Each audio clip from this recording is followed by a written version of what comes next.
Good news ಪ್ರತಿಯೊಬ್ಬರಿಗೂ ಶುಭ ಸುದ್ದಿ. ಏನಿದು ಗುಡ್ ನ್ಯೂಸ್? ಆಶ್ಚರ್ಯ ಆಗಿರ್ಬೋದು ಅಲ್ವಾ? ಕರ್ನಾಟಕ ರಾಜ್ಯದ ಪ್ರತಿಯೊಬ್ಬ ಸರ್ಕಾರಿ ನೌಕರರಿಗೆ, ನಿವೃತ್ತ ಸರ್ಕಾರಿ ನೌಕರರಿಗೆ, ಪಿಂಚಣಿದಾರರಿಗೆ, ಅನುದಾನಿತ ನೌಕರರಿಗೆ ಹಾಗೂ ಕುಟುಂಬ ಪಿಂಚಣಿದಾರರ ಎಷ್ಟೋ ದಿನಗಳ ನಿರೀಕ್ಷೆ ಈಡೇರಿದೆ. ರಾಜ್ಯ ಸರ್ಕಾರ ಪ್ರತಿಯೊಬ್ಬರಿಗೂ ಗುಡ್ ನ್ಯೂಸನ್ನು ಕೊಟ್ಟು ಆದೇಶವನ್ನು ಮಾಡಿದೆ. ತುಂಬ ದಿನಗಳಿಂದ ನಿರೀಕ್ಷೆ ಮಾಡ್ತಾಯಿದ್ರು, ಯಾವಾಗ ಈ ಗುಡ್ ನ್ಯೂಸ್ ಸಿಗತ್ತೆ ಅಂತ ನಿರೀಕ್ಷೆ ಇದ್ದರು. ಆ ನಿರೀಕ್ಷೆಗಳು ಈಗ ಫಲ ಕೊಟ್ಟಿದೆ. ರಾಜ್ಯ ಸರ್ಕಾರ ಪ್ರತಿಯೊಬ್ಬರ ಕನಸುಗಳನ್ನು ಈಡೇರಿಸುವಂಥ ಕೆಲಸವನ್ನು ಮಾಡಿದೆ. ಕರ್ನಾಟಕ ರಾಜ್ಯ ಸರ್ಕಾರದ ನಡವಳಿಯಲ್ಲಿ DAಯನ್ನು ಹೈಕ್ ಮಾಡಿ ಆದೇಶವನ್ನು ನೀಡಿದೆ. ತೊಟ್ಟಿ ಭತ್ಯೆ ಪರಿಷ್ಕರಣೆ ಬಗ್ಗೆ ಸರ್ಕಾರ ತಿಳಿಸಿದೆ.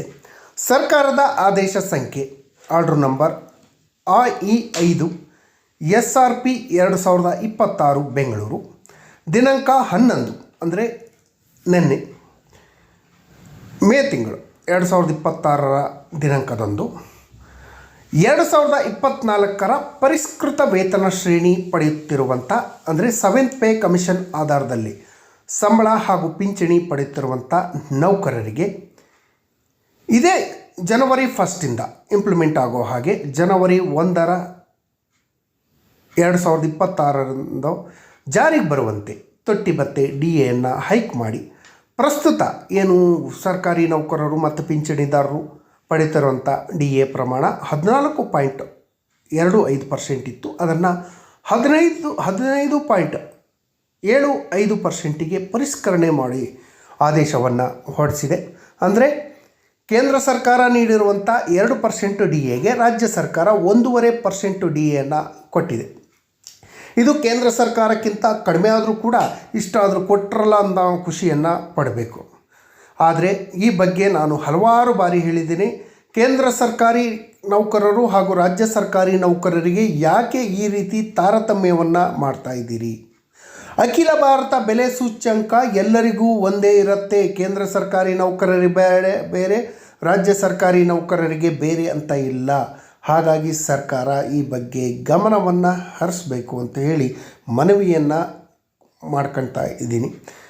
ಕೇಂದ್ರ ಸರ್ಕಾರಿ ನೌಕರರಿಗೂ 103 ರೂಪಾಯಿ ಪೆಟ್ರೋಲೆ, ರಾಜ್ಯ ಸರ್ಕಾರಿ ನೌಕರರಿಗೂ 103 ರೂಪಾಯಿ ಪೆಟ್ರೋಲೆ. ಕೇಂದ್ರ ಸರ್ಕಾರಿ ನೌಕರರಿಗೆ ಜಾಸ್ತಿ DA ಕೊಟ್ಟಿದ್ದೀವಿ ಅಂತ ಅವರಿಗೆ 105 ರೂಪಾಯಿ, ನಮಗೆ 103 ರೂಪಾಯಿ ಅಂತಿಲ್ಲ.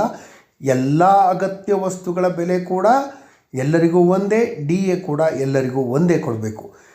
ಮಧ್ಯಪ್ರಾಚ್ಯದಲ್ಲಿ ನಡೀತಿರುವಂತಹ ಯುದ್ಧದ ಸನ್ನಿವೇಶದಿಂದಾಗಿ ಪ್ರತಿಯೊಂದು ವಸ್ತುಗಳ ಬೆಲೆ ಏರಿಕೆ ಆಗಿದೆ. ಈ ಬೆಲೆ ಏರಿಕೆಯಿಂದ ಬಚಾವಾಗಬೇಕು ಅಂದರೆ ಸರ್ಕಾರಿ ನೌಕರರಿಗೆ, ನಿವೃತ್ತ ಸರ್ಕಾರಿ ನೌಕರರಿಗೆ, ಪಿಂಚಣಿದಾರರಿಗೆ, ಕುಟುಂಬ ಪಿಂಚಣಿದಾರರಿಗೆ DA ಕೊಡೋದು ಅನಿವಾರ್ಯವಾಗಿತ್ತು. ನಮ್ಮ ಬೇಡಿಕೆ 4ರಿಂದ 5% ಆಗಿತ್ತು. ಆದರೆ ಕೇಂದ್ರ ಸರ್ಕಾರ ಕೊಟ್ಟಿರೋದು 2%.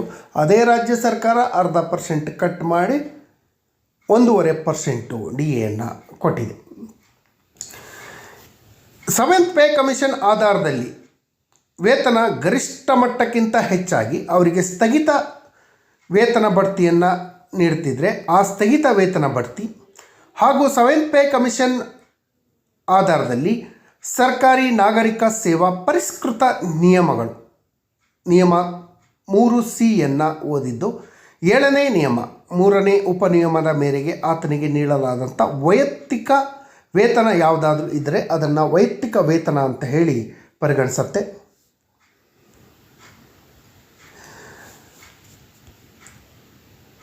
ತೊಟ್ಟಿ ಭತ್ಯೆಯ ಮಂಜೂರಾತಿ ಉದ್ದೇಶಕ್ಕಾಗಿ ಬೇಸಿಕ್ ಪೇ ಮೇಲೆ ಸೂಚಿಸಿರುವಂಥ ಹೊರತುಪಡಿಸಿ ಬೇರೆ ಯಾವುದೇ ಸೌಲಭ್ಯಗಳು ಸಿಗಲ್ಲ. ಅಂದರೆ ಬೇಸಿಕ್ ಪೇನಲ್ಲಿ ಏನು ನಿಮ್ಮ ಬೇಸಿಕ್ ಪೇ ಇದೆ ಅದಕ್ಕೆ 1.5% ಹೈಕ್ ಮಾಡಿ ಆದೇಶವನ್ನು ಮಾಡಿದೆ.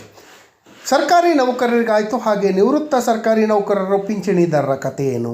ಅವರಿಗೂ ಕೂಡ ಸರ್ಕಾರ ಇಲ್ಲಿ ಗುಡ್ ನ್ಯೂಸನ್ನು ಕೊಟ್ಟಿದೆ.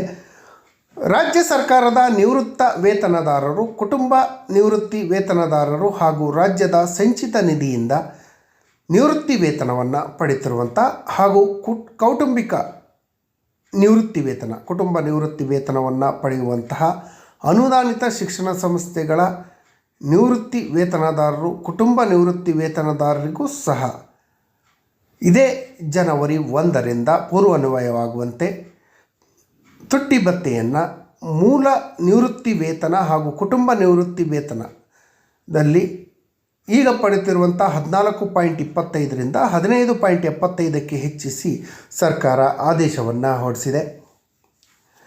ತುಟ್ಟಿ ಭತ್ಯೆ ಮಂಜೂರಾತಿ ಉದ್ದೇಶಕ್ಕಾಗಿ ಕರ್ನಾಟಕ ನಾಗರಿಕ ಸೇವೆ ನಿಯಮಗಳ 2024ರ ನಿಯಮ 3ರಲ್ಲಿ ಸೂಚಿಸಿರುವಂಥ ಆದೇಶಕ್ಕೆ ಅನುಗುಣವಾಗಿ ಮೂಲ ನಿವೃತ್ತಿ ವೇತನ ಹಾಗೂ ಕುಟುಂಬ ನಿವೃತ್ತಿ ವೇತನವನ್ನು ಹೊರತುಪಡಿಸಿ ಬೇರೆ ಯಾವುದಕ್ಕೂ ಇದು ಯೂಸ್ ಇಲ್ಲ.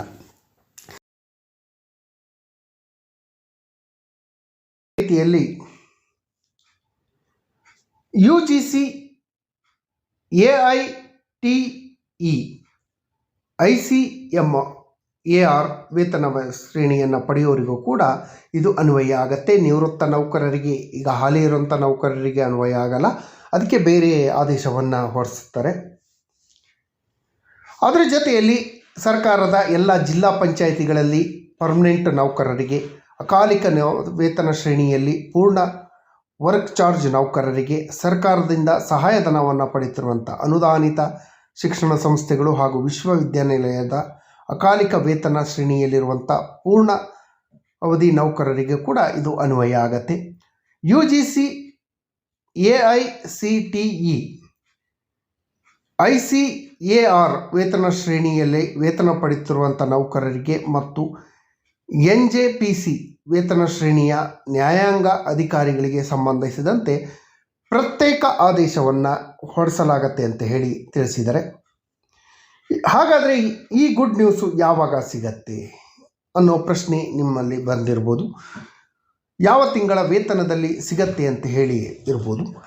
ಜನವರಿ, ಫೆಬ್ರವರಿ, ಮಾರ್ಚು, ಏಪ್ರಿಲ್ ತಿಂಗಳ ಮುಂದಿನ ಆದೇಶದವರೆಗೂ ನಗದಾಗಿ ಪಾವತಿ ಮಾಡುತ್ತೆ. ಅಂದರೆ ನಿಮ್ಮ ಸ್ಯಾಲ್ರಿಗೆ ಅಟ್ಯಾಚ್ ಆಗೋವರೆಗೂ ಅದು 4 ತಿಂಗಳಿಂದ ಅರಿಯರ್ಸನ್ನು ಮಾಡಿಕೊಡ್ತಾರೆ. ಈ ಆದೇಶದ ಅನ್ವಯ ಕನಿಷ್ಠ ಬಾಕಿ ಇರುವಂಥ ಏನು ಅರಿಯರ್ಸನ್ನು ಜನವರಿಯಿಂದ ಏಪ್ರಿಲ್ವರೆಗೂ 2026ರ ಮೇ ತಿಂಗಳ ಸ್ಯಾಲ್ರಿ ಹಾಗೂ ಪಿಂಚಣಿ ಬಟವಾಡೆಗೆ ಮೊದಲು ಪಾವತಿ ಮಾಡತಕ್ಕದ್ದಲ್ಲ. ಮೇ ತಿಂಗಳು ಸ್ಯಾಲ್ರಿ ಆಗಬೇಕು, ಆದ ನಂತರ ನೀವು ಅದನ್ನು ಮಾಡಿ ಅಂತ ಹೇಳಿ ಆದೇಶದಲ್ಲಿ ಹೊರಡಿಸಿದೆ. ತುಟ್ಟಿ ಭತ್ಯೆಯ ಸಂಭಾವನೆಯನ್ನು ವಿಶಿಷ್ಟ ಅಂಶ ತೋರಿಸದೆ ಯಾವುದೇ ಉದ್ದೇಶಕ್ಕಾಗಿ ಇದನ್ನು ನೀವು ವೇತನ ಅಂತ ಪರಿಗಣಿಸೋಕ್ಕಿಲ್ಲ. ಇದನ್ನು ಬೆಲೆ ಏರಿಕೆಗಾಗಿ ಕೊಟ್ಟಿದೆ. ನಾವು ಮೊದಲೇ ಹೇಳಿದ್ದೀವಿ, ಬೇಸಿಕ್ ಮಾತ್ರ ನಮ್ಮ ವೇತನ, ಅದ್ರ ಮೇಲೆ ಏನು ಬರುತ್ತೋ ಅದನ್ನು ಯಾವಾಗ ಬೇಕಾದ್ರೂ ವಾಪಸ್ ಪಡೆಯುವುದು, ಯಾವಾಗ ಬೇಕಾದ್ರೂ ಕೊಡೋಕ್ಕೆ ಅವಕಾಶಗಳು ಇದ್ದಾವೆ ಅಂತ ಹೇಳಿದೆ. ಈ ಗುಡ್ ನ್ಯೂಸನ್ನು ಕೊಟ್ಟಿದೆ. ಆದರೆ ರಾಜ್ಯ ಸರ್ಕಾರಿ ನೌಕರರು, ಪಿಂಚಣಿದಾರರಿಗೆ 7ನೇ ವೇತನ ಆಯೋಗದಲ್ಲಿ ಬಾಕಿ ಇರುವಂಥ ಎಲ್ಲ ಸೌಲಭ್ಯಗಳನ್ನು ಕೊಡುವಂಥ ಕೆಲಸಕ್ಕೆ ರಾಜ್ಯ ಸರ್ಕಾರ ಕೈ ಹಾಕಬೇಕು ಅಂತ ಹೇಳಿ ರಾಜ್ಯ ಸರ್ಕಾರದಲ್ಲಿ ಮನವಿಯನ್ನು ಮಾಡ್ಕೊಳ್ತಾ ಈ ಮಾಹಿತಿ ನೋಡಿದ್ದಕ್ಕೆ ಧನ್ಯವಾದಗಳು. ಜೈ ಹಿಂದ್, ಜೈ ಕರ್ನಾಟಕ.